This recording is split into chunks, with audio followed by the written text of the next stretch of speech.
Greetings. Welcome back to my late night spook show here on the Horror Metal channel. I'm Hellhound, and the last review I did on this channel was the 1991 horror movie Popcorn. And in that video, I mentioned that I'll be redoing some of my older videos. Because those early videos weren't that great. I'm a lot better at it now, honestly. But Popcorn was actually not one of them. That was my first time reviewing Popcorn on this channel, or even talking about it for that matter, so a lot of people thought that was my first of these re-reviews I'll be doing, but no, this video right here is going to be the first re-review, the first one that's getting an update. And I actually ended up watching Popcorn after I made that video, and it's actually a lot better than I remember. Yeah, I may have been a little too hard on it. It's still flawed, but it's a pretty fun movie that I recommend overall, despite, a messy script and the last 20 minutes not being so great. Yeah, check it out. But anyway, yeah, so the review I'm doing today is going to be a re-review, the first of these videos that I'm redoing. Private in a lot of those older videos, so I'm redoing them now. It's the first individual film that I've reviewed on this channel. This is my second time making a video about that movie, and that's going to be the original Fright Night from 1985. Yeah. Yeah, first movie that I'm reviewing, that I reviewed already that's getting an update. So yeah, the original Fright Night. Friggin' love this movie.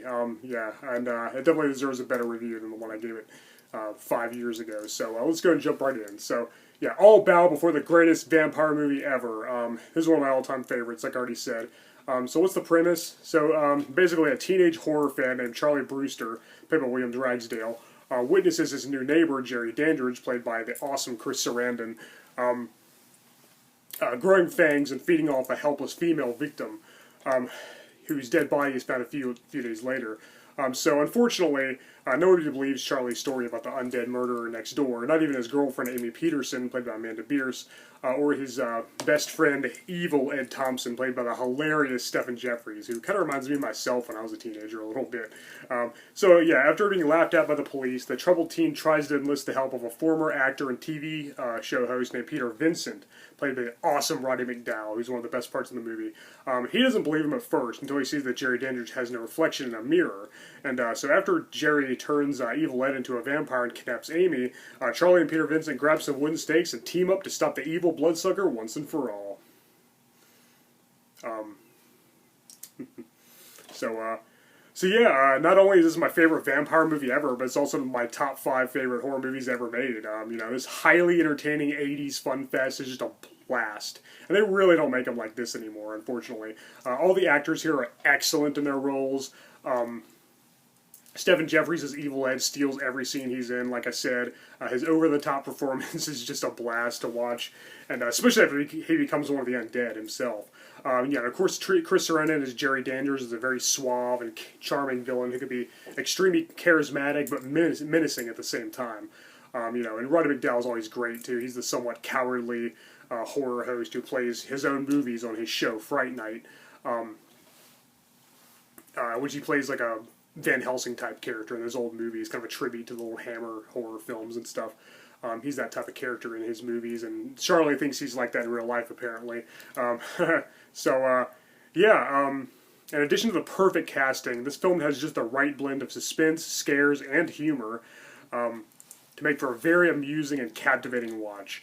Now, my only minor complaint, not really complaint, but one thing I noticed every time I watch this is that it involves a scene where Charlie asks Evil Ed, his best friend, for advice on how to defeat a vampire, which really makes no sense, seeing as it was established earlier in the film that Charlie's already an expert on the undead himself. He's watched all these old horror movies about vampires, most of them starring Peter Vincent on Peter Vincent's show that he hosts.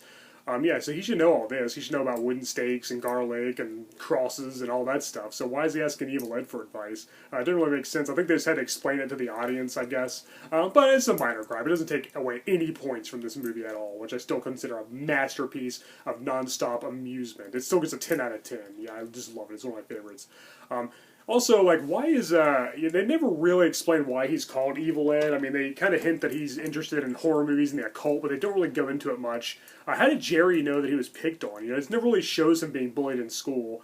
And of course, there's a scene where they're watching the news, and he said, the female victims, he was like, both of them had their heads cut off, and kind of smiles and laughs, and, and Charlie calls him sick. So I guess that's why. I feel like they could have went to a little more backstory. At least should have maybe one scene of him being bullied. It would have been really, really cool if after he became a vampire, he would have got revenge on some of the bullies as well, who tormented him. I think that would have been really cool.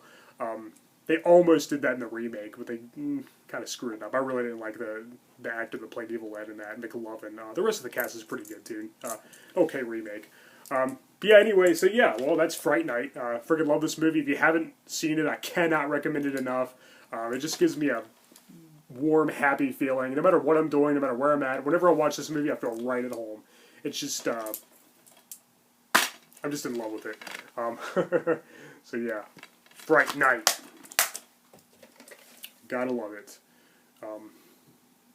Hell yeah. So that was the first review I ever did on this channel. I think I did a much better job this time, hopefully.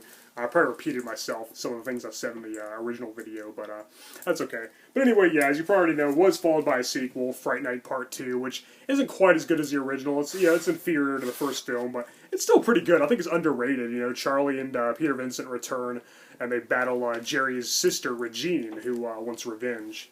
She's played by Julie Carmen, and she's not quite as good as Chris Sarandon as Jerry in the original, but not bad at all. Yeah, it's a pretty good movie. I recommend it. Yeah, Fright Night Part 2. I actually watched this a few days ago for like the 30th time at least, and I think it still holds up. Again, yeah, not as good as the first one, but not a bad follow-up. I like it better than the remake, honestly.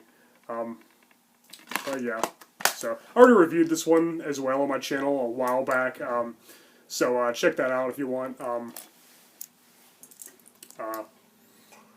Yeah, check out my review of this movie, and more importantly, check out the movie itself. But yeah, do yourself a favor and check this one out. It's great. Alright guys, I'm Hellhound. Thank you for watching my show. This has been my late night spook show here on the Horror Metal channel. Until next time, later.